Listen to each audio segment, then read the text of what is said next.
हिंगना विधानसभा क्षेत्र में बड़े पैमाने पर फर्जी मतदान होने का गंभीर मामला सामने आया है। धामना से करीब 118 महिलाएं और पुरुषों को वानाडोंगरी नगर परिषद में ले जाकर फर्जी मतदान कराया गया, ऐसा आरोप पूर्व गृह मंत्री अनिल देशमुख इन्होंने लगाया है। उन्होंने कहा कि स्थानिक कार्यकर्ताओं ने इन्हें यह जानकारी दी, जिसके बाद उन्होंने रमेश बंग से बात कर पूरी जानकारी साझा की। आरोप है कि निर्माण मजदूर पेटी वितरण शिविर के दस्तावेज के आधार पर इन फर्जी मतदाताओं की एंट्री की गई। भाजपा पदाधिकारी तुषार सरोदे ने इन मतदाताओं को बीजेपी को मतदान करने के निर्देश देकर मतदान कराया। वानाडोंगरी के प्रभाग 12 में ही 7,600 से ज्यादा मतदाता दर्ज है, जिसमें बड़ी संख्या में फर्जी एंट्री सामने आई है। पूरे प्रकरण की शिकायत चुनाव आयोग में दर्ज कराई गई है, ऐसी जानकारी अनिल देशमुख ने पत्र परिषद में दी है। असं आहे की आपल्याला कल्पना आहे की नुकत्याच नगरपालिका आणि नगरपंचायतच्या निवडणुका महाराष्ट्रामध्ये झाल्या। आमच्या नागपूर जिल्ह्यामध्ये हिंगणा मतदारसंघ आहे रमेश भाऊ बंग साहेबांचा। या मतदारसंघामध्ये आम्हाला मोठ्या प्रमाणात बोगस मतदान म्हणजे जे धामण्याचे रहिवासी आहे, धामण्याला ज्यांचं मतदान आहे, धामणा म्हणून एक गाव आहे, तिथे अनेक वर्षापासून मतदान करतात, त्यांना घेऊन वानाडोंगरीला गेलेत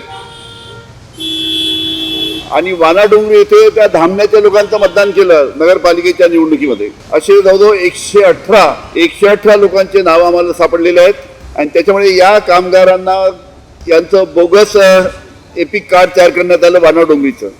म्हणजे त्यांचं धामणा या गावाला सुद्धा त्यांचं वोटिंग आहे आणि त्यांचं खोटं वोटिंग वानाडोंगरीला दाखवण्यात आलं आणि जवळजवळ गाडीमध्ये बसून 118 लोकांना त्या ठिकाणी वानाडोंगरीमध्ये नेलं आणि तिथं त्यांचं बोगस मतदान भारतीय जनता पार्टीच्या माध्यमातून करण्यात आलं। भारतीय जनता पार्टीचे धामण्याचे जे महामंत्री आहेत भारतीय जनता पार्टीचे तुषार सरोदे यांनी हे संपूर्ण अशा पद्धतीचं धामण्याचे लोकांचे वानाडोंगरी या गावामध्ये खोटे त्यांचं मतदान तिथे नोंदवून त्यांचं मतदान करून घेतलेलं आहे।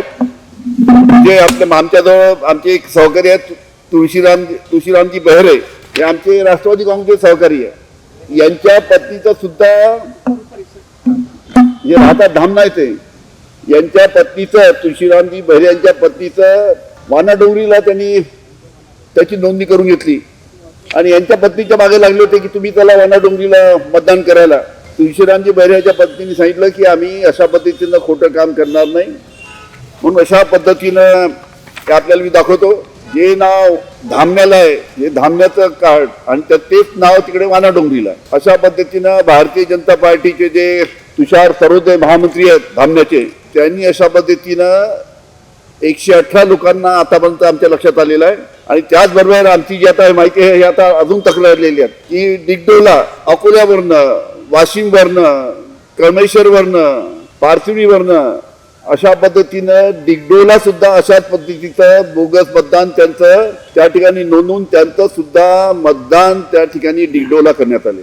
हे सर्व माझ्या मागे जे उभे आहेत त्यांनी अशा पद्धतीचे संपूर्ण कागदपत्र इथे आणले आहेत। याची रीतसर आता आम्ही तक्रार निवडणूक आयोगाकडे करणार, जिल्हाधिकारी करणार आणि पोलिसांना सुद्धा त्याची देणार की याची संपूर्ण चौकशी झाली पाहिजे। म्हणजे या नगरपालिकेच्या निवडणुका जिंकण्यासाठी बाहेरून मतदान आणायचं, त्याचं खोटं मतदान नोंदवायचं आणि या नगरपालिकेच्या निवडणुका जिंकण्याचा प्रयत्न करायचा, अशा पद्धतीचा सगळा या पद्धतीचं संपूर्ण हिंगणा मतदारसंघामध्ये जो रमेश बंग यांचा मतदारसंघ आहे त्या ठिकाणी चालू आहे आणि त्याच्याबद्दल आम्ही आता रीतसर तक्रार निवडणूक आयोगाला आणि कलेक्टरला करणार आहोत। सुद्धा त्या ग्रामपंचायत सदस्य आहेत धामण्याच्या, त्यांनी सुद्धा तिथे जाऊन वानाडोंगरीला त्यांचं मत नोंदवण्यात आलं, तिथे सुद्धा जाऊन त्यांनी मतदान केलं आणि या सर्व लोकांना जेव्हा पकडलं, काही लोकांनी मतदान केल्यानंतर रमेश भाऊंनी मला सांगितलं, आम्ही सगळे धावपळ केली, तिथे काही लोकांना आम्ही पकडल्यानंतर व्हिडिओ आहे त्यांचा व्हिडिओ आम्ही घेतला आणि त्यांना विचारलं की तुम्हाला हे कोणी केलं, तर त्यांनी तुषार सरोदेचं नाव सांगितलं, भारतीय जनता पार्टीचं।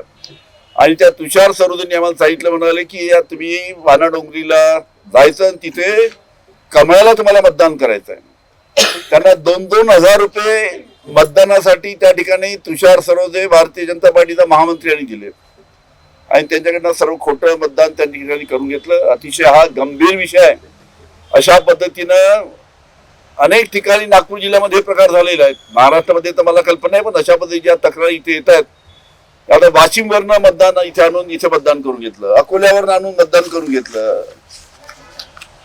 या गंभीर विषयाची आम्ही तक्रार निवडणूक आयोगाला करणार आहे. हे আপনার হন কামত লাগাও আজই কল করক 1-800-313-1212